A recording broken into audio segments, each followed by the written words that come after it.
मित्रों, ये कथा है उस समय की जब भारतवर्ष में चक्रवर्ती सम्राट बनने की होड़ मची थी और मगध का नरेश सम्राट जरासंध इस लक्ष्य को प्राप्त करने के लिए रच रहा था एक भयानक षड्यंत्र। सम्राट जरासंध मगध का वो शक्तिशाली राजा था जिसने चक्रवर्ती सम्राट बनने के लिए 86 राजाओं को अपने कारागार में बंदी बनाकर रखा था। पर क्या आप जानते हैं उसने उन बंदी राजा को मारा क्यों नहीं? जरासंध का कथन था, जब 101 राजा मेरे बंदी होंगे तभी मैं महादेव को उनकी बलि चढ़ाकर चक्रवर्ती सम्राट बन सकूंगा। जरासंध केवल एक क्रूर राजा नहीं, एक पिता था जिसकी 2 पुत्रियां थीं, अस्थि और प्राप्ति। इन दोनों पुत्रियों का विवाह मथुरा नरेश कंस से किया गया, किंतु जब श्री कृष्ण ने कंस का वध किया तब जरासंध कंस की हत्या का बदला लेने के लिए जरासंध ने 17 बार मथुरा पर आक्रमण कर युद्ध लड़ा। हर बार श्री कृष्ण ने मथुरा की रक्षा की, पर अंततः मथुरा वासियों के हित के लिए उन्हें रणभूमि छोड़नी पड़ी और द्वारका नगरी की स्थापना कर कृष्ण द्वारका में बस गए। तभी से वे रणछोड़ कहलाए। इधर तभी दुर्योधन ने कर्ण को अंग देश का राजा घोषित कर दिया। अब कर्ण को राज्य चलाने व प्रजा को मगध नरेश के अन्याय से मुक्त करने के लिए जरासंध से युद्ध करना पड़ा। जरासंध और कर्ण के बीच भयंकर युद्ध शुरू हुआ। कर्ण और जरासंध के बीच ये युद्ध करीब 500 दिनों तक चला, लेकिन अंत में एक रहस्य उजागर हुआ। कर्ण जरासंध की मृत्यु का राज्य जान गया और जरासंध को कर्ण कहता है, मुझे जरासंध तेरी मृत्यु का राज्य पता है। तुझे मारने का एक ही तरीका है, तुझे बीच से फाड़ा जाए तब तेरी मृत्यु निश्चित है।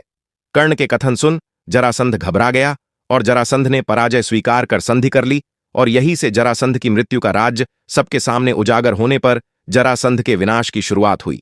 इधर पांडवों की इंद्रप्रस्थ नगरी का निर्माण पूरा होने के पश्चात एक दिन देवर्षि नारद ने युधिष्ठिर को उनके पिता का एक संदेश सुनाया कि अब वे राजसूय यज्ञ करें।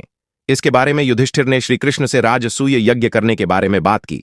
श्रीकृष्ण ने कहा, यह यज्ञ तो करना चाहिए, लेकिन युधिष्ठिर के सामने राजसूय यज्ञ करने के सामने एक जरासंध चुनौती था, क्योंकि मगध नरेश जरासंध जिसे परास्त किए बिना युधिष्ठिर सम्राट नहीं बन सकते थे और ना ही जरासंध को रणभूमि में परास्त किया जा सकता था।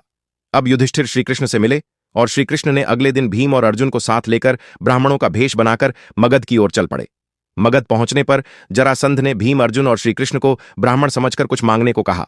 तभी श्रीकृष्ण ने जरासंध को बताया कि उसके दोनों मित्र अभी मौन व्रत पर हैं, इनका मौन व्रत अर्धरात्रि में समाप्त होगा। तब जरासंध ने कहा, अच्छा, अर्धरात्रि में मिलना। श्रीकृष्ण भीम और अर्जुन को जरासंध ने ब्राह्मण कक्ष में ठहराया।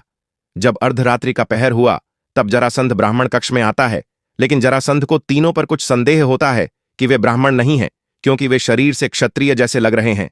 उसने अपने संदेह को प्रकट किया और उन्हें उनके वास्तविक रूप में आने को कहा। तब जरासंध ने उन्हें पहचान लिया। फिर श्रीकृष्ण ने खरी खोटी कुछ बातें कर जरासंध उकसा दिया।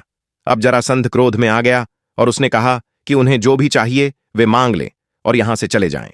श्रीकृष्ण ने ब्राह्मण भेष में ही जरासंध को मल्ल युद्ध करने के लिए कहा। जरासंध एक वीर योद्धा था, इसलिए उसने मल्ल युद्ध के लिए भीम को ही चुना, किंतु अर्जुन भी एक शक्तिशाली और योग्य योद्धा था। अगले दिन से ही उसने भीम के साथ मल्ल भूमि में मल्ल युद्ध किया। यह युद्ध लगभग 28 दिनों तक चलता रहा, लेकिन जितनी बार भीमसेन उसके 2 टुकड़े करते वह फिर से जुड़ जाता।